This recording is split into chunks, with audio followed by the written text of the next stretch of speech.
Welcome back, YouTube. I want to thank everybody that's been watching Sexy Dollar 5526, the Paperboy, coming on, Googling me, sharing all the love you've been giving Detroit.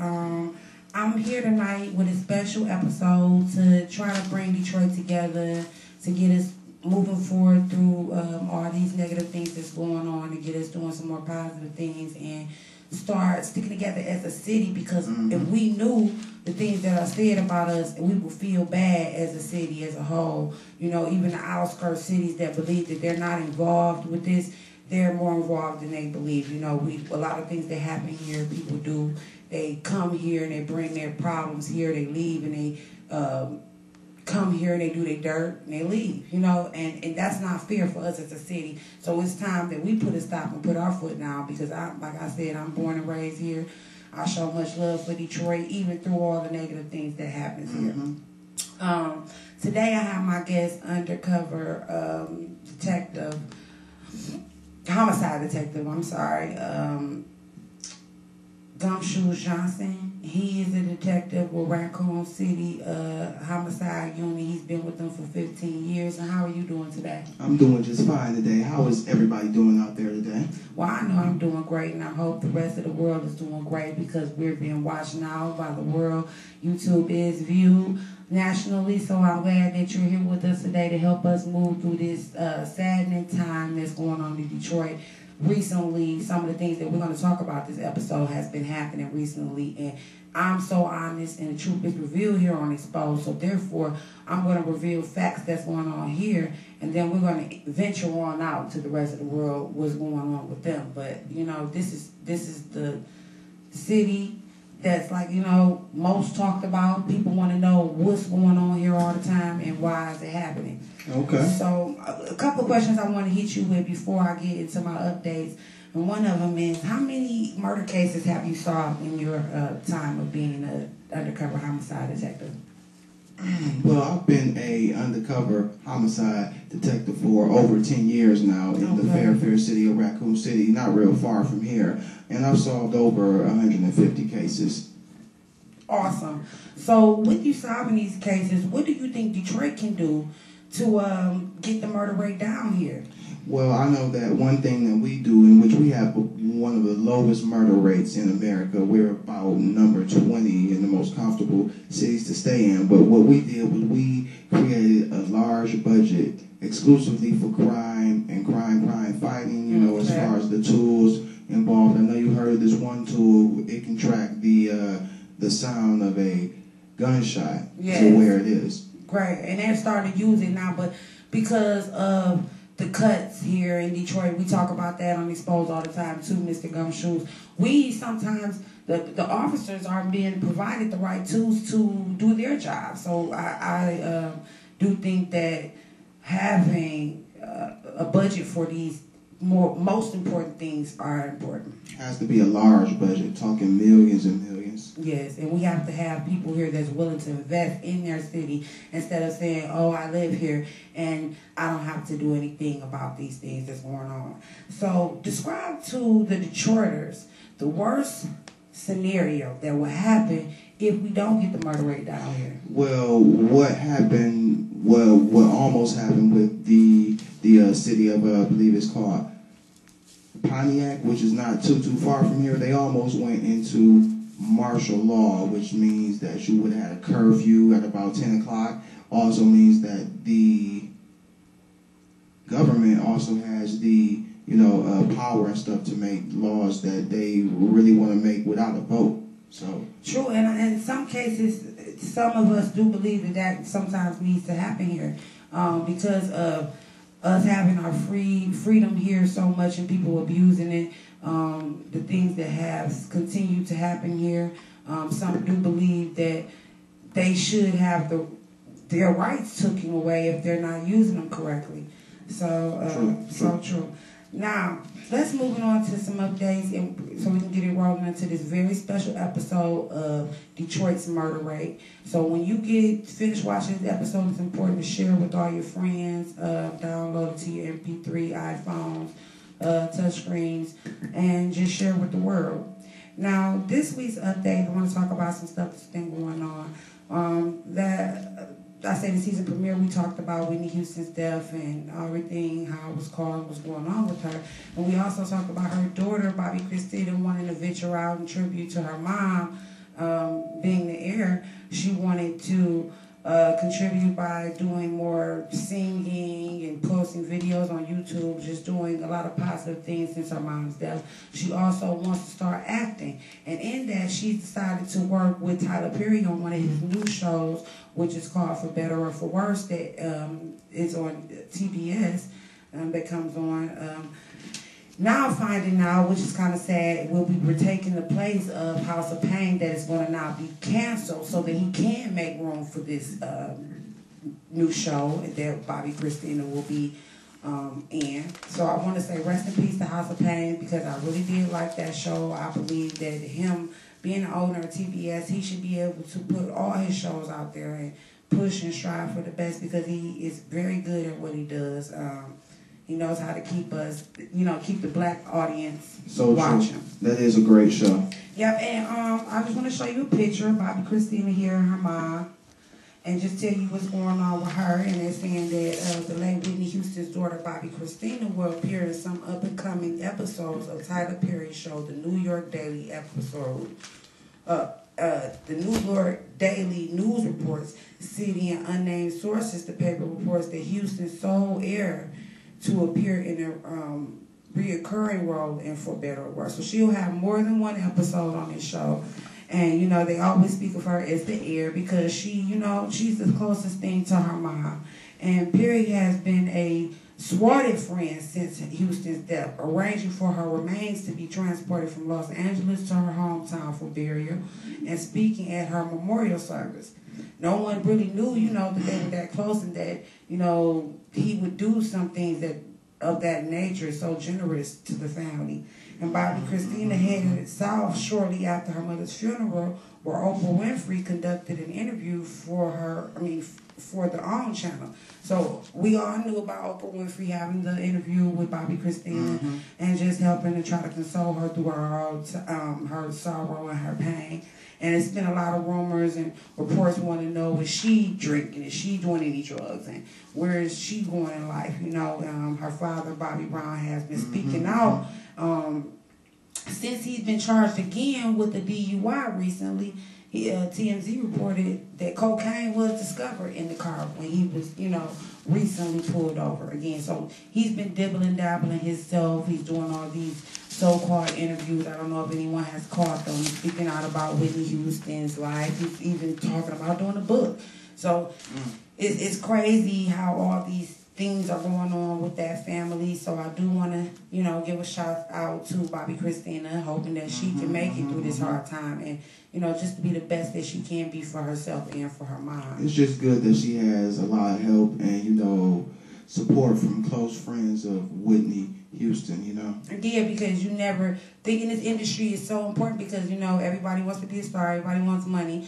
When we all know only certain people are going to make it, we should all stick together. And that's my point now. I'm stressing this to all the local rappers here and the local artists here, that let's stick together. I mean, if you sing, I sing and I write.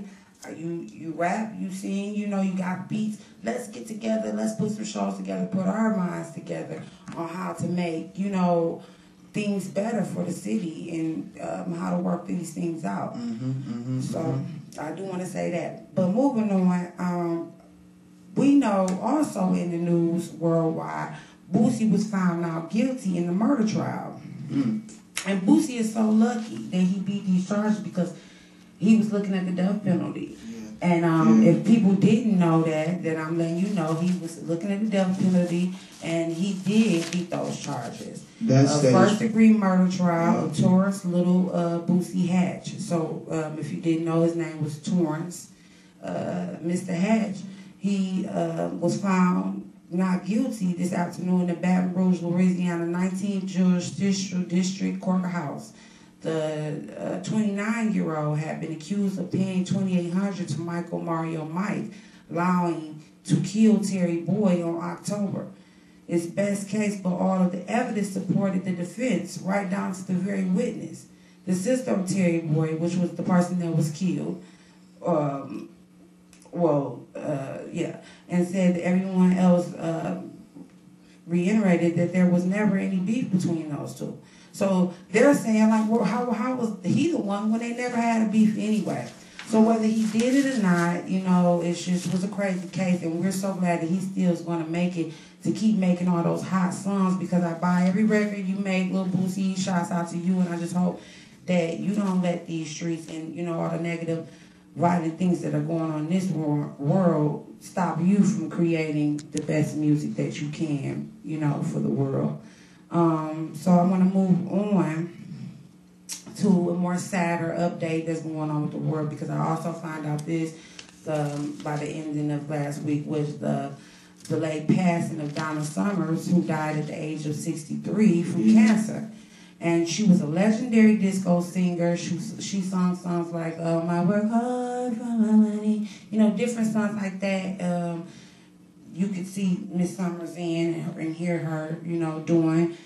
So sources say that the singer Donna Summers had started back smoking before being told she had cancer. Wow. Well, they're just rumors though, because you know, her family is speaking out saying that, you know, she had not started back smoking. And in fact, you know, they stated what was said by the doctors and the other parts of her family on it, saying that obviously numerous factors can be attributed to the cause of cancer in general. But any details regarding the diagnosis and subsequent treatment of Mrs. Summers' case remain between her family and team of doctors, the family said in a statement. So they're like, you know, just stop putting these rumors out. We want to talk about our daughter's passing. It's kind of hurtful for a family to have to go through that and still have the media following them around, making up stories. It is, but they will do that. And if you do your facts, you'll know the truth. And it says Summers' publicist, Brian Edwards, said in the easier statement that funeral services for the singer will be private and will include only family and close friends. So they don't even want any, body coming that isn't part of the family. And I just want to give you the websites on those 3 updates I just talked about, which was Little Boosie, found not guilty. You can go on Lil Boosie Not Guilty in Murder Trial on the musicnews.com. You can find out about that. Whitney Houston's daughter and her up-and-coming role on Better For Worse. You can find out about that on blogs.ajc.com/thebuzz/2012/04/01 /Tyler Perry/Bobby Christina. Find out about that. And then, once you're done with those, find out about those 2, go check out about Donna Summers' death and find out why they're making up rumors about her and what her family had to say about that. It's music.msn.com/music article.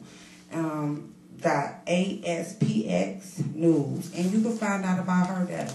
So, going on to another update across the world, we're going to talk about Basketball Wives, which is one of my other favorite reality shows, which is getting kind of fake to me because, like I said, you have producer Shani O'Neal, who has been on the show since the show came out, but we all know now she's a producer, but her role on the show has become more unrealistic, more troublemaking, because we know that she sets the scene up clearly through watching the episodes. You can even notice that, you know, she's not even good at the acting skill that it takes for us not to know that. So basically, my thing is that maybe she should just sit back and play that producer role and let the show to unfold on its own, because now they're talking about that has plans to work with Babyface and Eddie Murphy's ex, Tracy Edmonds, and to make a Basketball Wives movie, wow. And to cancel the Basketball Wives reality show altogether,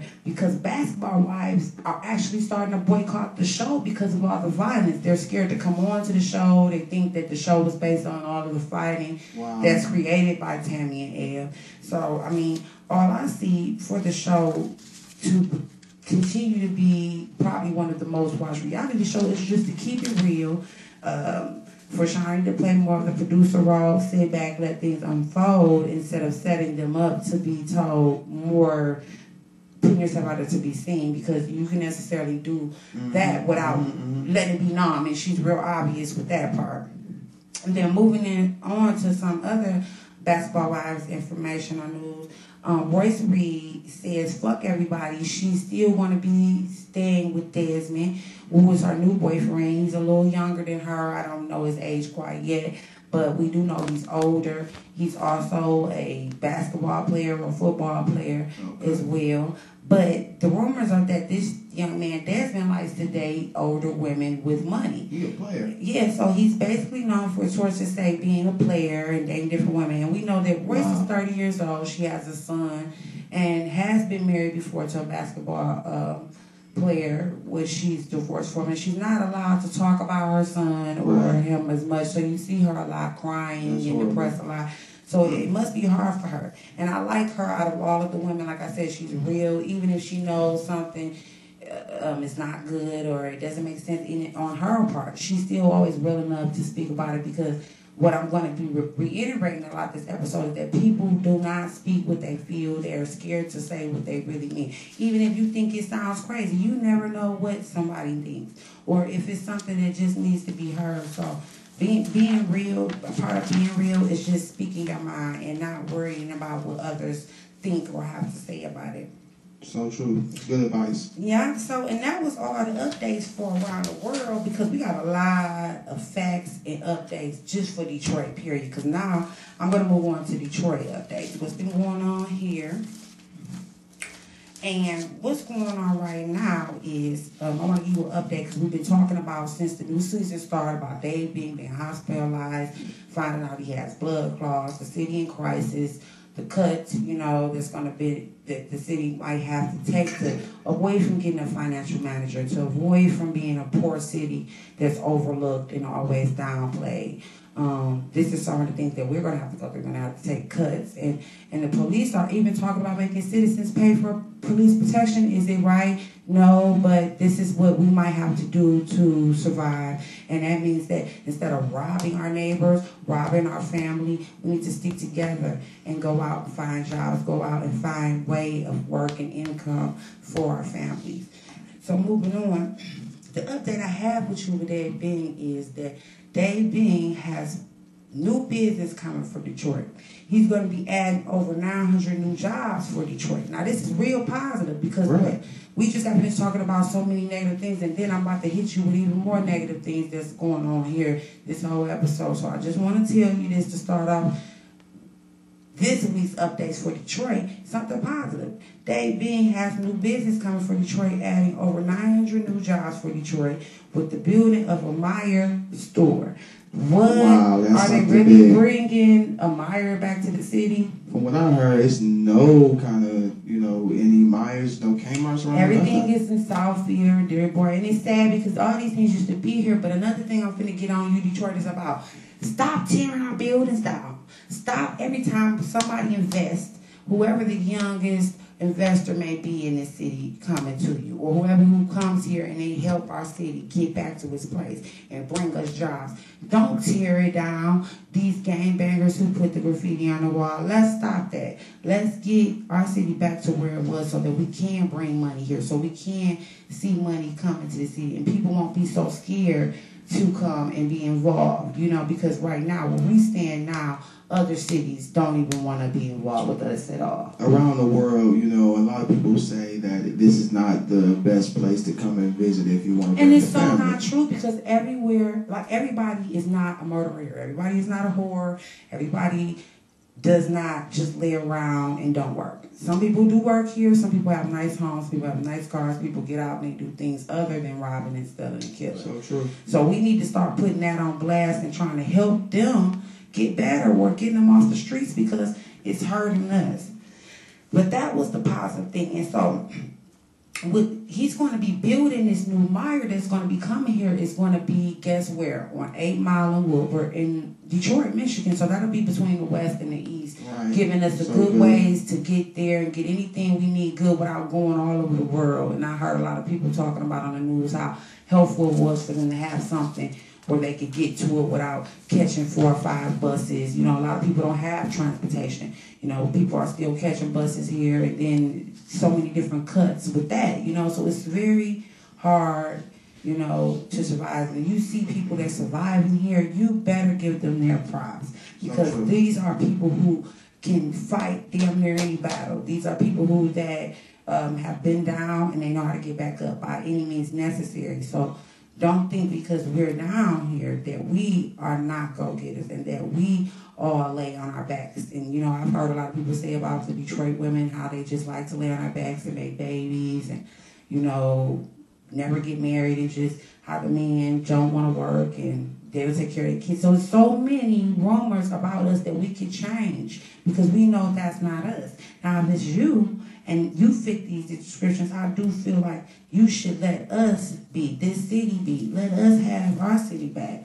And, you know, maybe make somebody else's city bad because we have enough problems here already. Now, some of the other things that's been going on here, like I said, tonight's episode is called Detroit's Murder Rate. And so some of the updates for Detroit is not all positive, and I just want you to know that because I'm going to move into something that happened in this early last week was when we had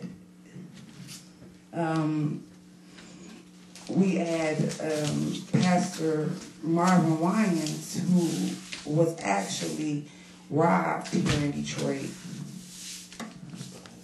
in the area of Linwood and Davidson. And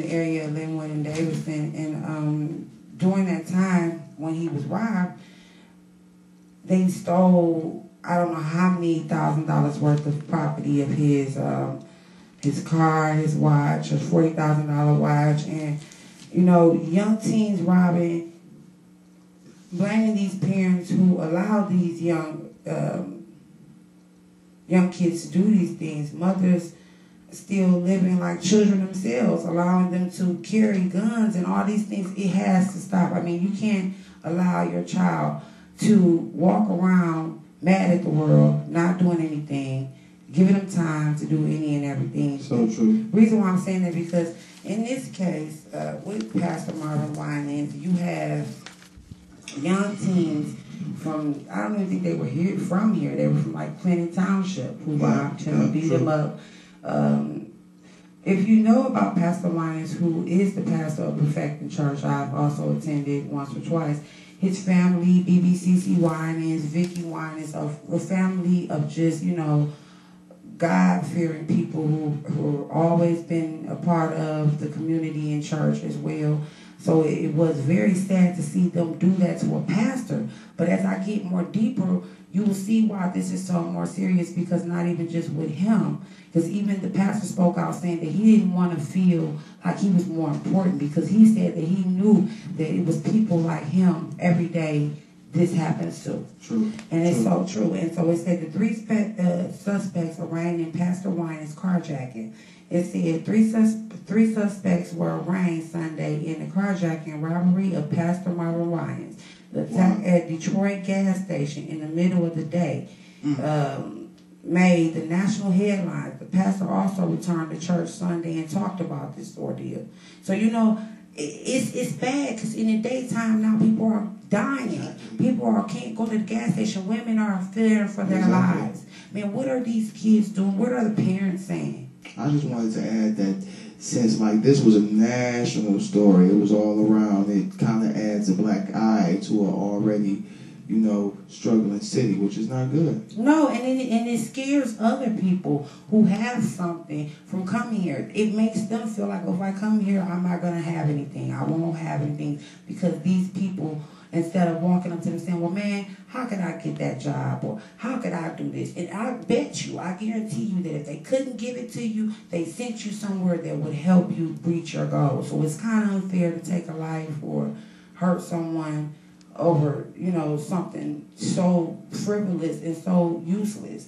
And I just want to name these young teenagers and their age, and then I'm going to move on because it doesn't stop here. But we know that it were 3 suspects caught, but there were actually 4 rumored guys to be involved. And we have a Montoya Gibbons, 20 years old of Detroit, 20-year-old Christopher Moorhead of Detroit, 18-year-old, So these kids ain't even been, I bet you they ain't been in school. A lot of these kids here, you know, they don't even get to finish school because you get to skipping early and you don't want to go back. It's a lot of things that you could be doing, but you choose to party and you choose to get involved with people that you know don't live good lives.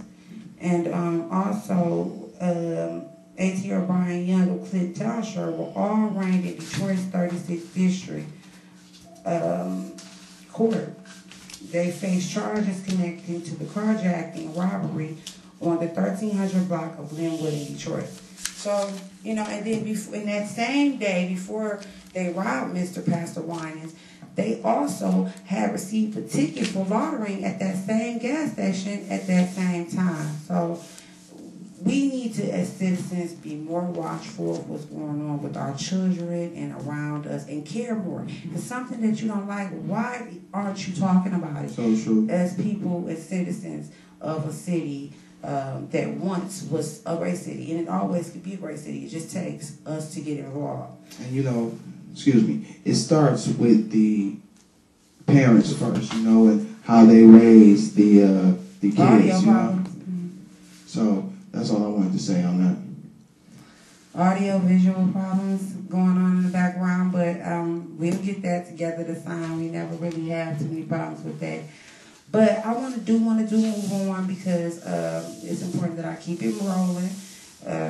This is a live web series, so a lot of things do go on without me being able to stop each and every time. So I'm going to give you the last update with what's going on with Detroit. Then we're going to get into this week's facts for this week's episode.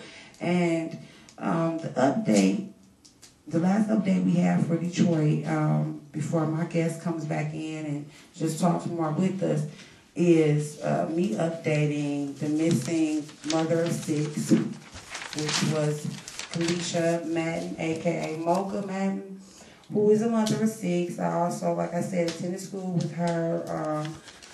Never hung or, know anything about her life or living, but, it's sad to see when things start touching home. And Kalisha Madden has been missing now for over 6 months, and her mother has been hooking up with, like I said, Detroit 300, having a lot of support from everyone that can help her in this situation to go out and search for her daughter, because a lot of things that has happened with her is not able to be released through the news because they decided to basically drop the case, and search to get into more important things that's going on. So me talking about this update and keep iterating every episode is hopefully my share of support to her mom, Pamela Madden, who also has a page on Facebook where you can go on and try to go and help her search for her daughter, help her bring peace to her family and her grandkids. Or you can go on to helpfindKalishaMadden.com, add yourself, and start sharing her page and just helping out. So this is some of the things that can help make this city better. So true. Yes, and let's move on to some of the facts for this week's episode, because we do got a lot to talk about, but I do think it's important that we start by talking about, let's talk numbers. Basically, let's talk about the percentages of some of these cities and what's going on here. Mm-hmm. Because tonight's episode in Detroit's murder rate is very important that you guys understand how it started, why it started, and where to start to fix it. So I'm going to give you basically all the information and websites that you can follow up on about this information. I'm going to give you the homicide rate tops nation big cities first. And it said the district had the highest homicide rate of any city in the country that has more than 500 residents, despite a decline in killings from 2002, according to FBI statistics released yesterday. The FBI's 2003 Uniform Crime Report showed the city's 249 homicides amongst its 563,384 residents registered a rate of 44.2 killings per 100,000 persons. The rate was down from 2002 rate of 4.62 killings per 100,000 persons. New Orleans had a higher homicide rate, 57.7 killings per 100,000 persons, and a higher overall number of killings, 274 than the district, populated 475,128, is below the 500,000 threshold for FBI. Wow. Compared with the district. So, you know, it's just a lot to understand, to know, you know, where it started and how it keeps going back up. And my question, Mr. Gumshoe, and wondering, like, is it because of some of the money that's decreased in some of these cities, or the money that the cities are making, that is changing these percentages? I don't know what it could be, but as far as my experience, it usually goes according to how bad off the whole place is as far as the poverty and unemployment rate. As you know, Detroit is one of the highest unemployment rates. Doesn't mean that the people in the city are, you know, criminals and killers. It just means that the unemployment rate is low, which can lead to things like robberies, murder, etc. Yeah, and it really just goes on from city and city, just telling you the percentages from the group of populations of the city and the percentage of people that are dying from this population. But before I move on to the next one, I just want to add nearly 8 in 10 homicide victims that last year were male, and 90% were adults. Nearly 71% of the 2003 killings involved a firearm, 13% involved knives or other cutting instruments. So, you know, back then, you probably would see them using those type of things. And but the murders are way worse. It gets worse. I'm just starting you off with some of the updates. And if you want to know about the homicide rate tops national big cities, go on to www.washingtontimes.com/news/2004/October/25th/2004. Good information, okay. Okay, and so in other bad news, I wanted to talk about too, that's important, that it goes into what we're talking about, and that's why I waited for this last update. This is actually an update rather than a fact, but it is a facted update. Which in other bad news, elders are dying. Something must change, babies dying. And I want to know why. I want to know, what do you think about this? That's why you should go into this episode, leave your comment, and talk about what you feel. But we must all answer to someone. If you take a life, you know, how can you sleep after you take this life? Let's save our youth in Detroit here. I mean, get the crazy murderers off the streets so that they can one day have a life here. You know, as children, they don't ask for these things to happen. So true. So, because neighbors say, and it's why I'm going to say this, is because neighbors say he was a fixture in the guarding his church by night. See, Wednesday evening, the unidentified 84-year-old man was shot and killed in a church parking lot. Wow. This was in the daytime. On the west side, one of the churches near Retirement, and police are looking for 2 men in connection with the murder. The elderly victim was in his car at the church, which is located on Van Court Retirement, when 2 men approached him. A fight assured, and the 84-year-old man was shot and killed. Motive is unclear. It's not clear if the victim was robbed. So I don't even think the man was robbed. See, some of these people now that's killing people, you guys, it's so serious that you report these and stop talking about the no snitching policy, because so many people just kill for fun. So that means they could wake up one day and decide to kill you, and you say, oh, haha, these are my friends, they're cool, I know somebody didn't take a life. That's not cool. It's not cool to even associate or know people like that and allow them to still walk the streets. And if you knew how many murders that happen here every day and how many killers are still walking, it would probably take your breath away. Nah, I just wanted to read one of the comments that the viewers left about the 84 security guard dying. Great, So, and I'll read one too. Well, Mr. Ben Watt, he says, young or old, having your life taken away by heartless killers is not a game. He was serving God and the church members. They will one day have to meet their Maker, God Himself. Prayers to the family and the church, which is true. Yeah, and these people that did this, they have to deal with God. It's nothing that we can do to save their souls. This is something they'll have to answer to God for the rest of their lives. And so, Anissa Berger said, on one post, I read that why should an 84-year-old man be out working? Well, maybe because he was having to supplement his income by this machine, perhaps to pay his utilities. And it's true because 84, and I'm going to make another point, we're so broke that even if you were time to retire, you wasn't retiring, you have to feed your family, and you out here doing what you need to do to survive. So true. So the fact that he was 84 and he had a legal job and he, he's still surviving, he was still alive, is more important than that. It seems like the only people the government is willing to help are those who are out making poor choices. And as a result, we have a generation of young thugs running around. We learn to get so upset when each other at an alarming rate. It must stop.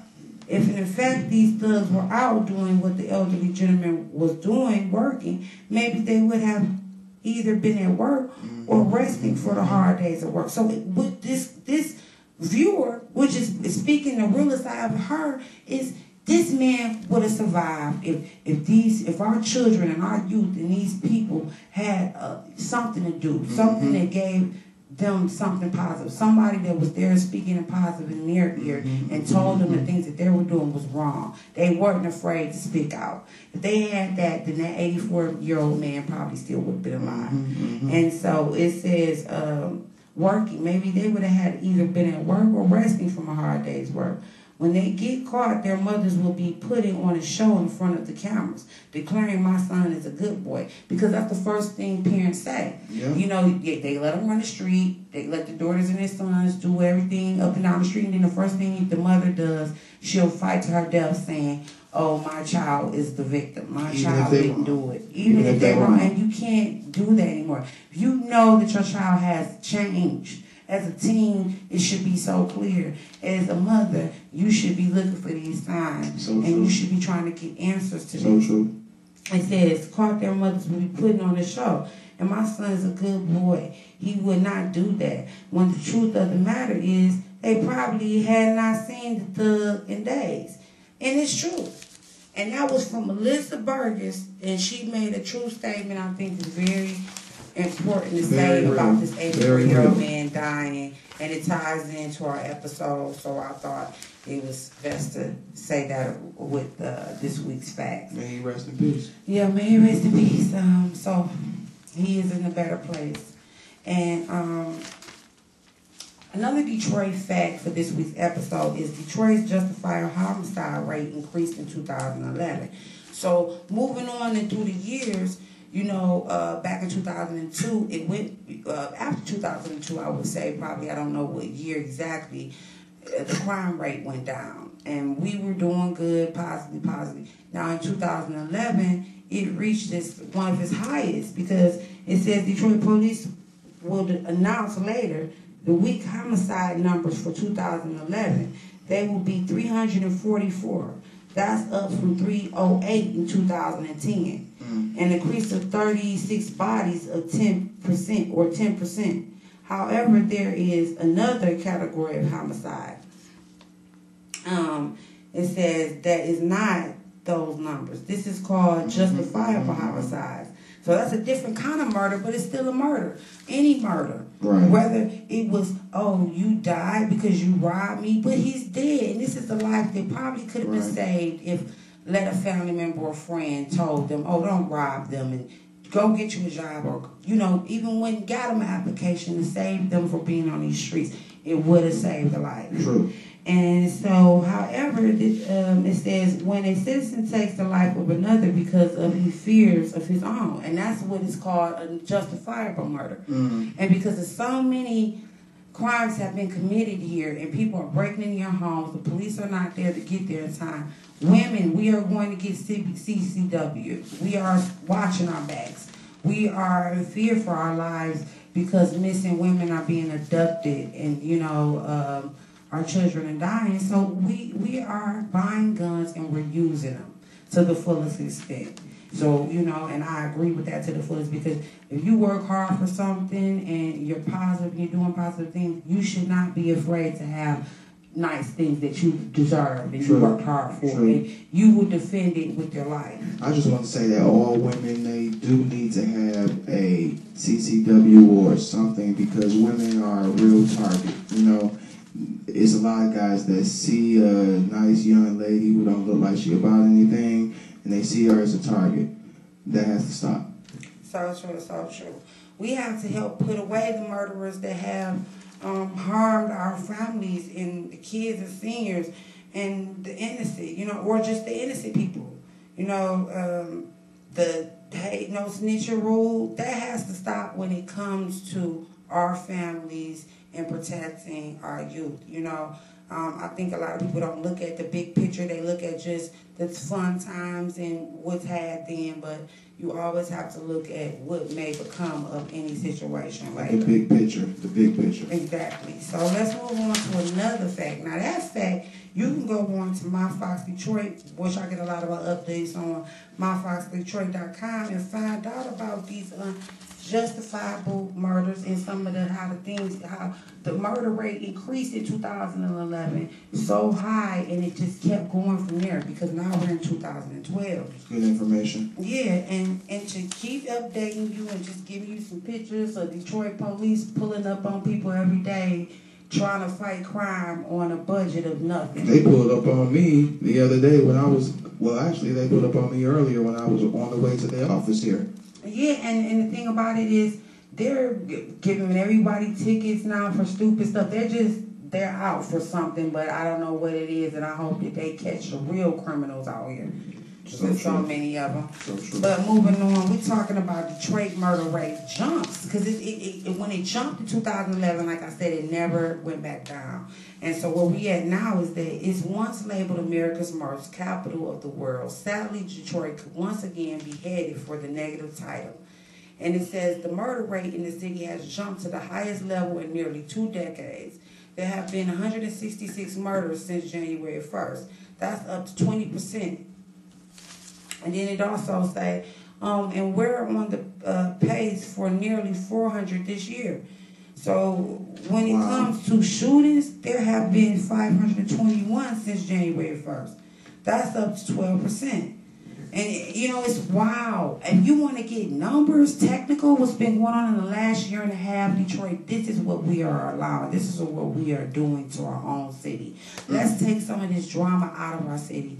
Let's stop becoming the trash that they talk about us as, and, you know, state that we do all these crazy things here and we allow so many different things to go on.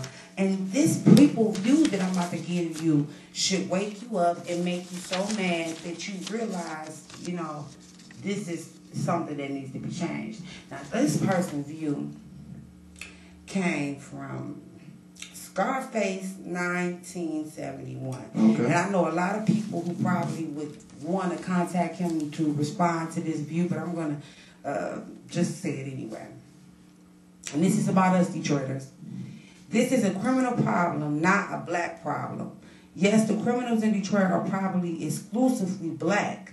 However, there are too many decent black people trying to live. Also, I wish it were that simple to blame an entire race on a problem, but you cannot. This is why I focus on the criminals, not the color of their skin.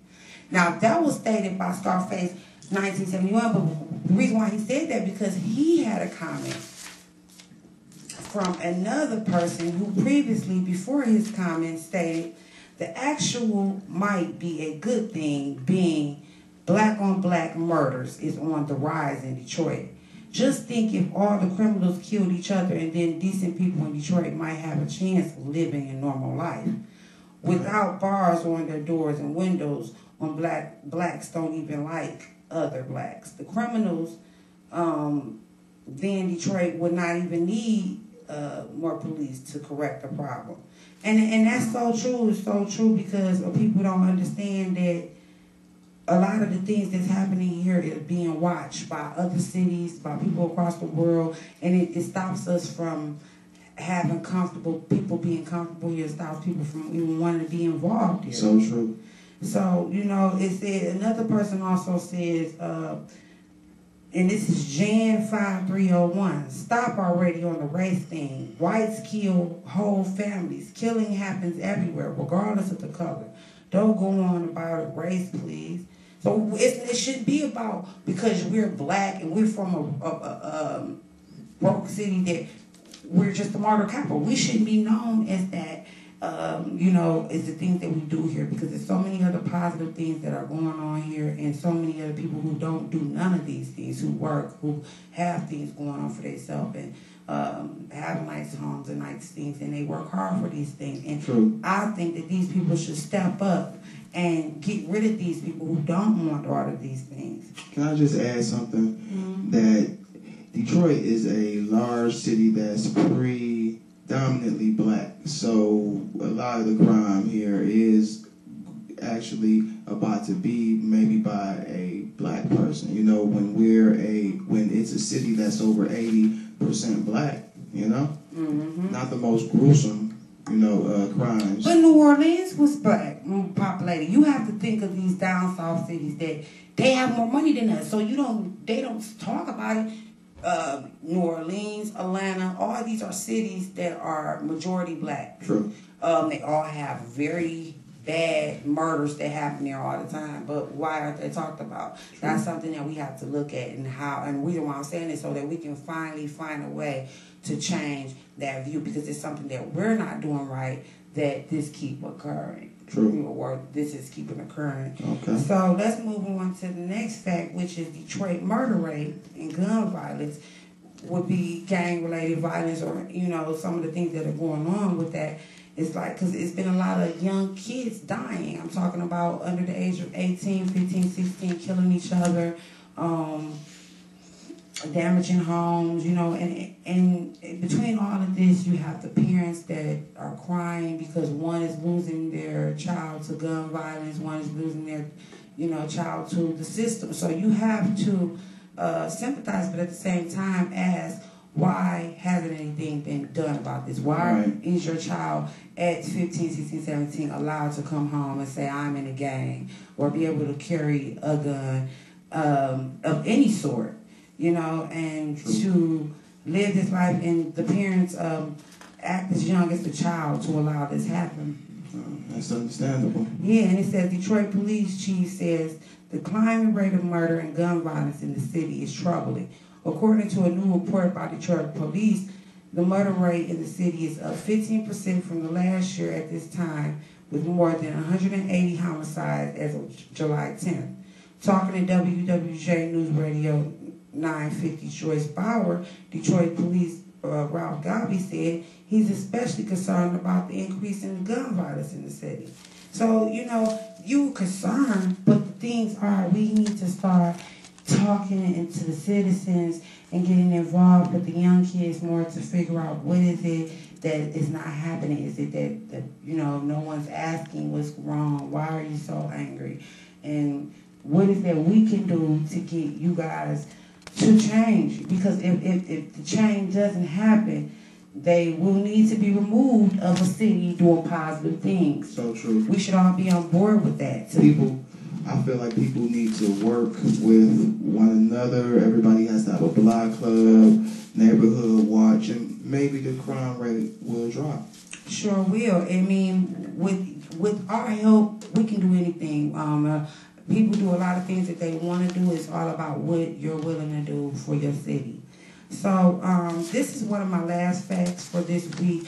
But for that fact, you can go to Detroit.cbslocal.com/2011/07/26/Detroit murder gun violence rate climbing.com to find out about any of that fact that I just read. But this last one, before I read to you about America's most murderous cities, I want to first say, first off, we need to begin by expressing our true feelings to one another and how we feel. If it's something that we feel is not right, start speaking up about it, not worrying about what our friends are going to say, if it's still cool, we're going to fit in. Some things we know are not right, we shouldn't allow to happen anymore. This has to stop.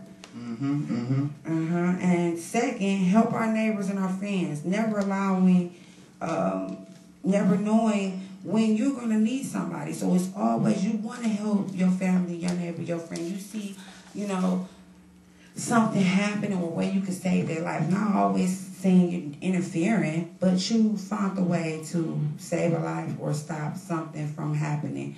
Which means sometimes if you see something about the car and you know that this person can hurt them and harm them, just telling the person can be more helpful just than sitting by watching that pervert rape a child or run off with a child and not saying anything. This is what has been happening here.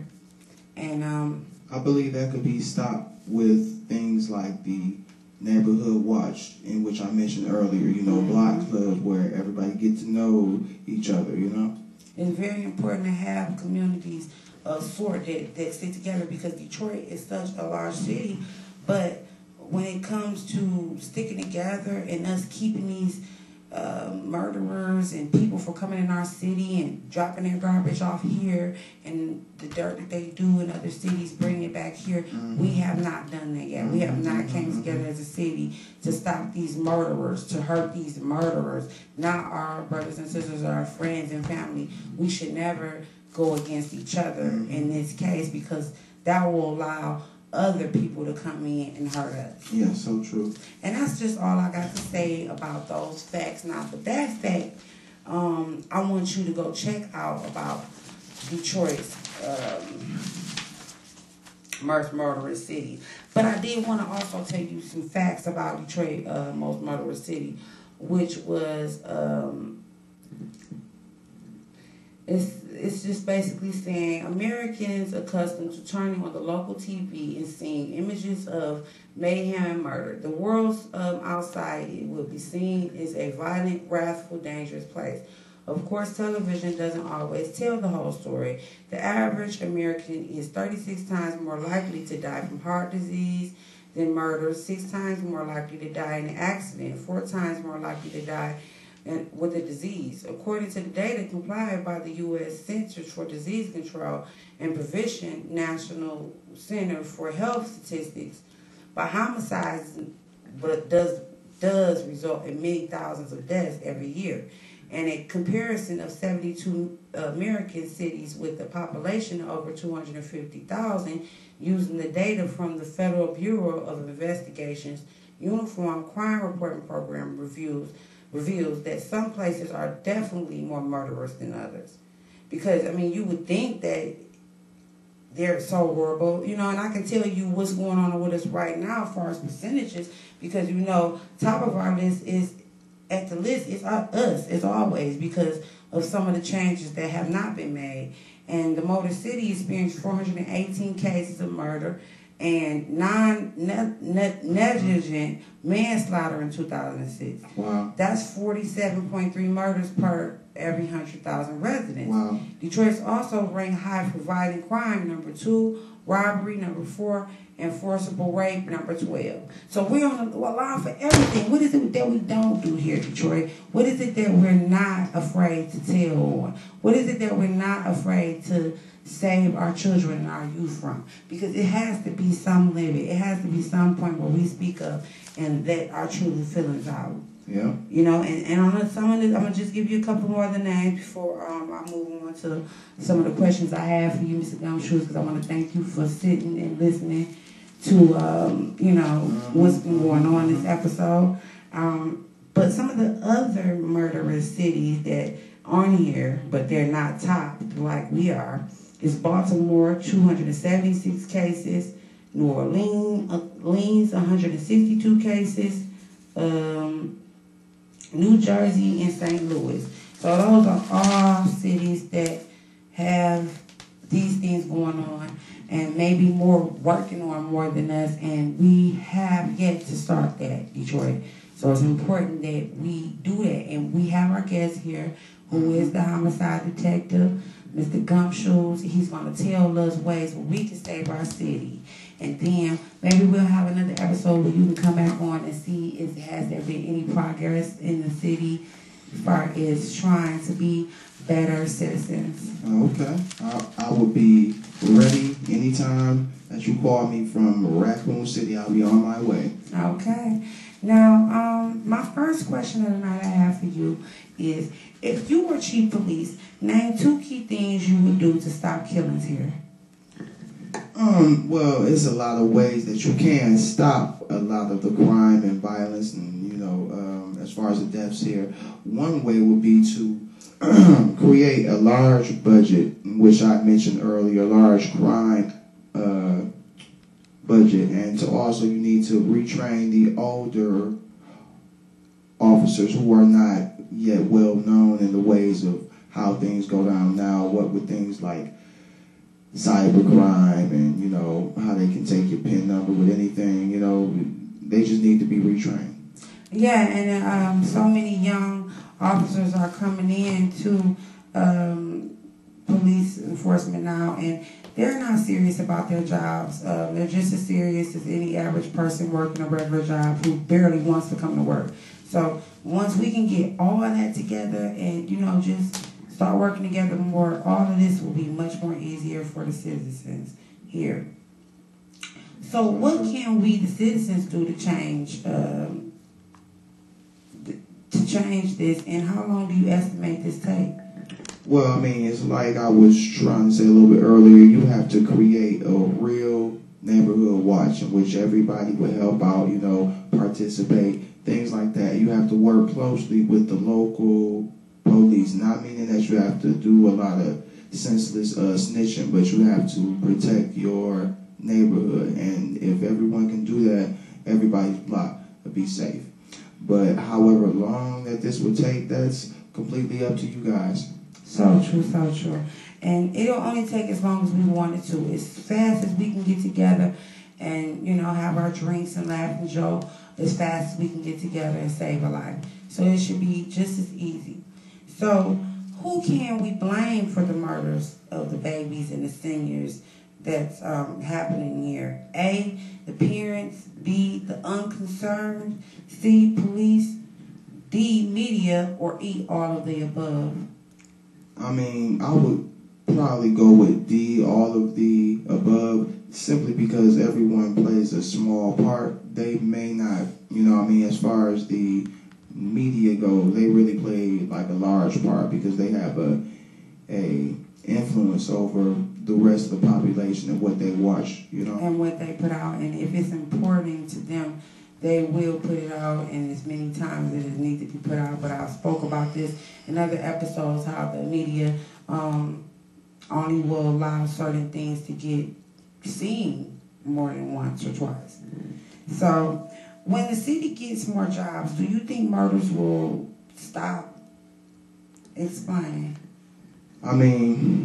No matter how many jobs that they get here, it probably won't stop, but it can slow down because anytime that a person is working or, in school, you don't have the time or the reasons to commit crime, murder, robbing, whatever it may be, because you doing your own thing. Right, and you will have your own, thing going for yourself, which you'll feel so much better about.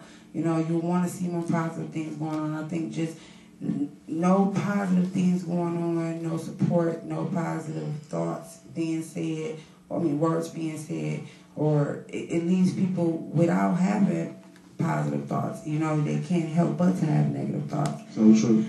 So do you think that it's fair for citizens to pay for police protection, and if no, why?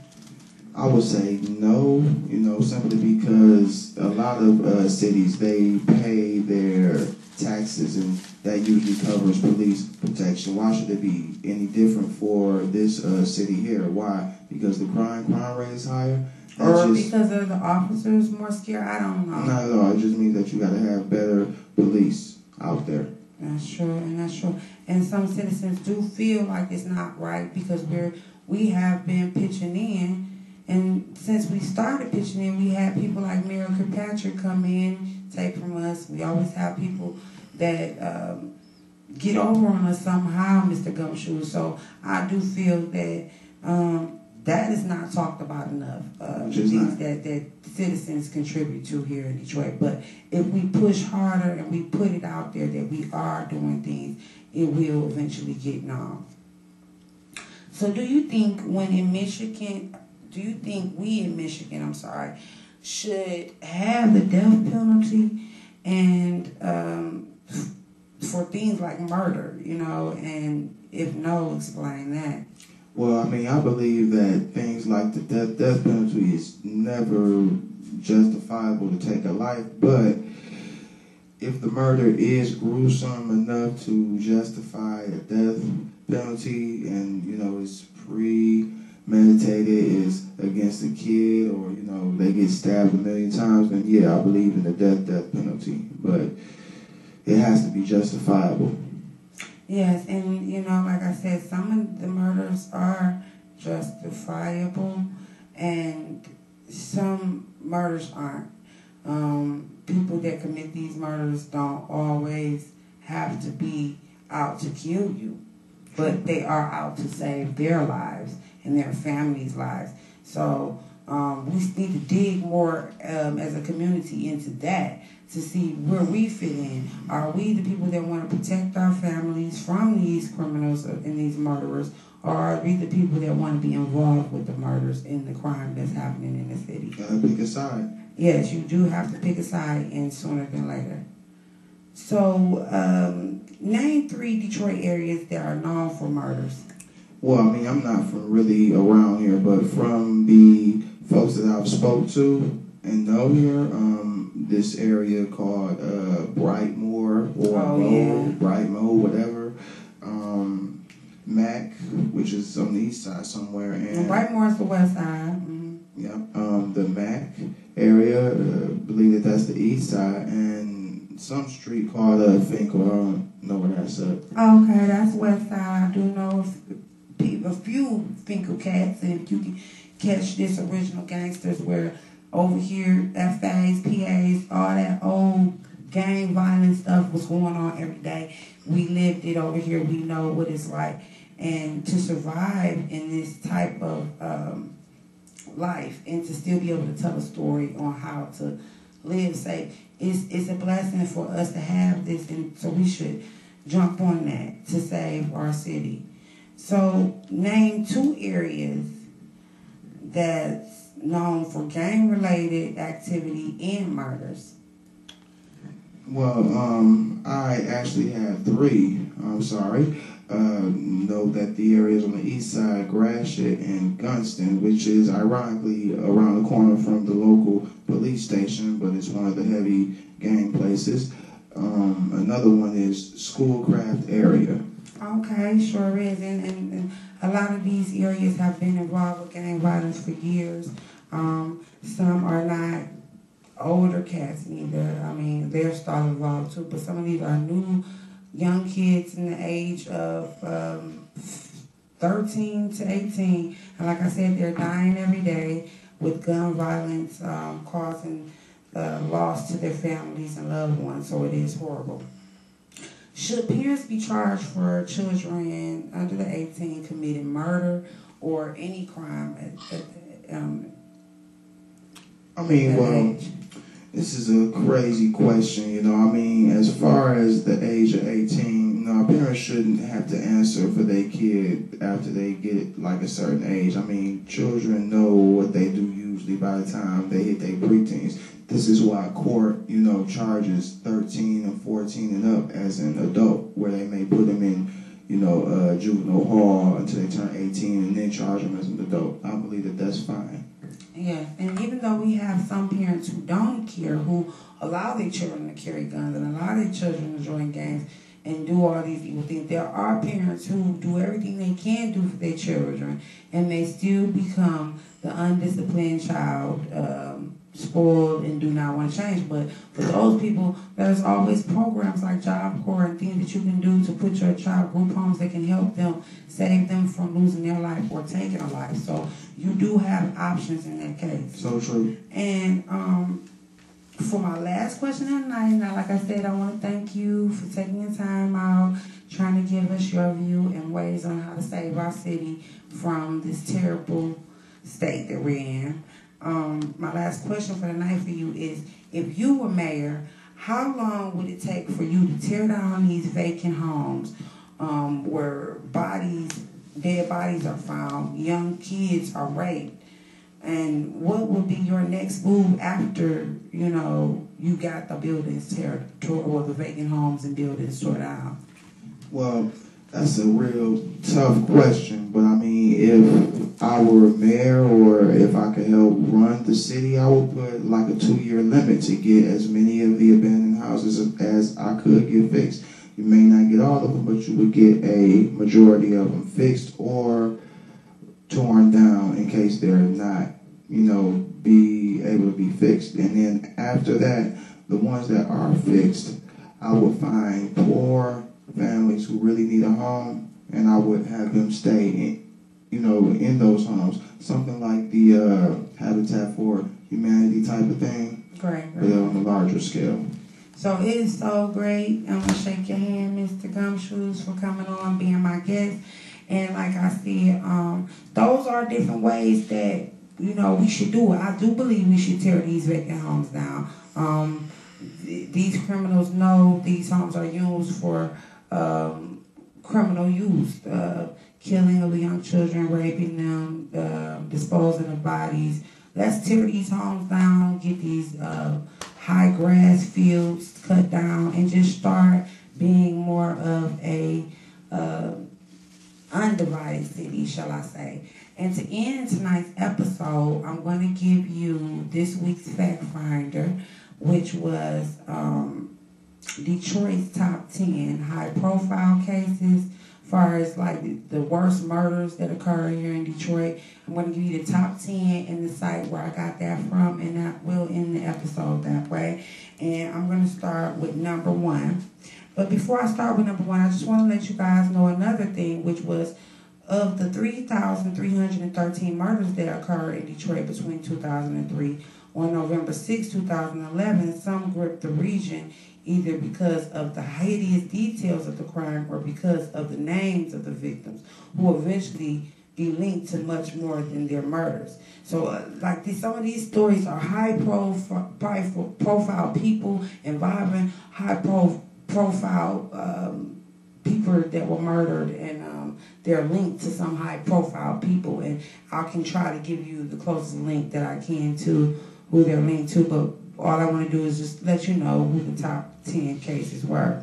Number 1, I don't know if you guys remember, back in 2003, Tamara Green, a.k.a. Strawberry, was killed in a drive-by shooting about 6 months after she was supposedly danced at the rumored, never proved party at the Manugian Mansion with the former mayor and his wife. And Green, a stripper known as Strawberry, was fatally shot on Roseline, West Isle Drive. She drove Eric Big Nose E. Mitchell, a reported mid-level Detroit narcotics dealer. The city's attorneys contend that Green was killed in an ambush between feuding drug dealers. Her family sued the city, and then Detroit Mayor Kilpatrick charged Kilpatrick Detroit cops with deliberately botched her murder investigation. The lawsuit was dismissed by a federal judge this month. Okay. Number 2 is Sharice Bailey, 11-year-old Alana Bailey, 3-year-old, and Lamar Bailey were fatally shot by their father.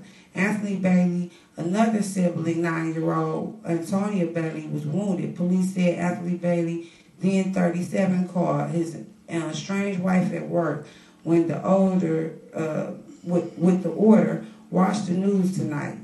He then took the 12-gauge shotgun to the children as they slept in the basement and set a fire at the home. So these are real stories that happen here. Like, that should have probably been national to try to help us out of these problems. Number 3 was police officers Matthew Bowen, 21, and Jennifer Fetty, 26, were fatally shot.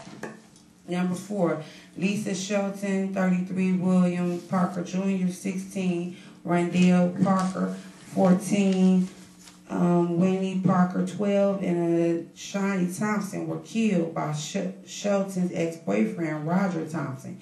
Thompson admitted to strangling Shelton and using the metal pipe to kill her daughter and Shani and Shelton's 3 other children. Shelton's 13-year-old sister, Christina, was at the home on Minnesota during the attack, but was spared. So this happened on Minnesota and Detroit on the west side back in 2004. And we have number 5 was Raylon McCooley, 10, and Tamaya Vaughn, 18 months, were asleep when someone drove up to the family's home at 19428 Charleston on the east side and tossed a Molotov cocktail through the bedroom window. Both children died of smoke and soup inhalation. So, you know, they're just dying every day, from kids to seniors, you know, but these are the top ones that should hit home with some of you guys and some of you Detroiters that see these things happening.